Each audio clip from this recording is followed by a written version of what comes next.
All right. Well, hello, everyone.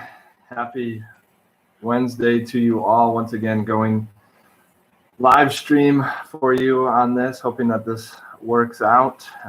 Wanted to make sure I got you this by the noon hour, and the noon bell just rang here in town, which reminded me of this video and reminded me of it being Wednesday. And I don't know about you, but the days kind of seem to be combining together in this time, and it's easy to lose track of both time during the day and in what day it is. But I thought today during this video we'd use this as just a chance to do a heart check. I don't really have an agenda, so to speak, of exactly what I want to talk with you about today or teach you in this video, but I just wanted to do a heart check and to ask how your heart's doing. And I thought I'd do that reading Psalm 27. And I'm going to read this psalm in its entirety. It's one of my personal favorites. I read it quite frequently, and it's a great psalm that I think reminds us of the importance of seeking God amidst life difficulties and seeking Him with all of our heart. So let me read you Psalm 27. The Lord is my light and my salvation. Whom shall I fear? The Lord is the stronghold of my life. Of whom shall I be afraid? When the wicked advance against me to devour me, it is my enemies and my foes who will stumble and fall. Though an army besiege me, my heart will not fear.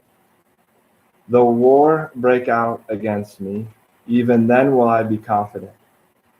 One thing I asked from the Lord, this I seek, that I may dwell in the house of the Lord all the days of my life, to gaze on the beauty of the Lord and to seek Him in His temple. For in the day of trouble He will keep me safe in His dwelling. He will hide me in the shelter of His sacred tent and set me high upon. Then my head will be exalted above the enemies who surround me. At His sacred tent I will sacrifice with shouts of joy. I will sing and make music to the Lord. Hear my voice when I call, Lord. Be merciful to me and answer me. My heart says of you, seek His face. Your face, Lord, I will seek. Do not hide your face from me. Do not turn your servant away in anger. You have been my helper. Do not reject me or forsake me, God, my Savior. Though my father and mother forsake me, the Lord will receive me. Teach me your way, Lord. Lead me in a straight path because of my oppressors. Do not turn me over to the desire of my foes, or false witnesses rise up against me, spouting malicious accusations. I remain confident of this. I will see the goodness of the Lord in the land of the living. Wait for the Lord. Be strong and take heart. Wait for the Lord. I just think there are beautiful reminders woven all throughout this psalm. But I think what sticks out to me the most about the psalm, and I know I've said this before in other places, so you might get mad at me for not saying anything new in this video, but what always sticks out to me the most about this psalm is the opposition that David is obviously facing, the fear that he obviously has of the wicked people that are against him, the enemy obviously facing in this psalm. And then he says, one thing I ask from the Lord. And you would think that one thing he would ask for is for protection from his enemies, that he would ask for a mighty army that would oppose this mighty army that is against him, that he would ask the Lord to give him a strong set of soldiers, strong army to defend him. But he says, one thing I ask from the Lord, this do I seek, that I may dwell in the house of the Lord all the days of my life, to gaze on the beauty of the Lord and to seek Him in His temple. For in the day of trouble, he will keep me safe in his dwelling.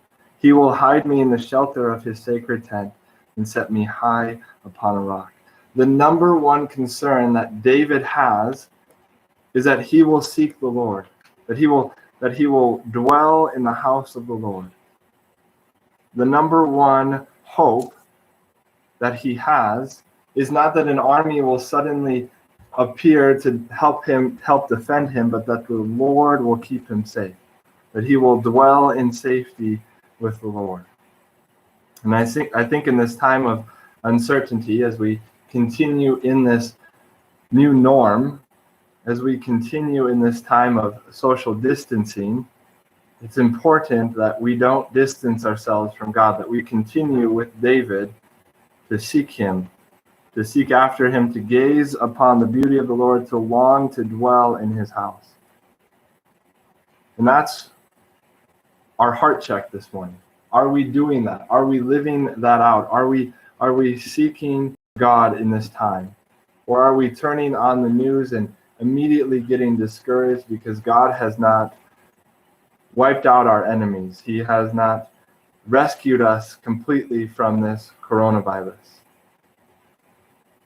He has not shown his mighty hand in healing completely our land. And so we turn on the news and we get frustrated. And we get angry with our politicians. We get angry with our news anchors. We get angry with people on social media. But we can instead turn and seek the Lord with all our heart and find him and trust in him. And confident of this, as the psalmist says, I will see the goodness of the Lord in the land of the Lord. Wait for the Lord, be strong and take heart, wait for the Lord. Wait for the Lord, be strong and take heart, wait for the Lord. Amen and peace.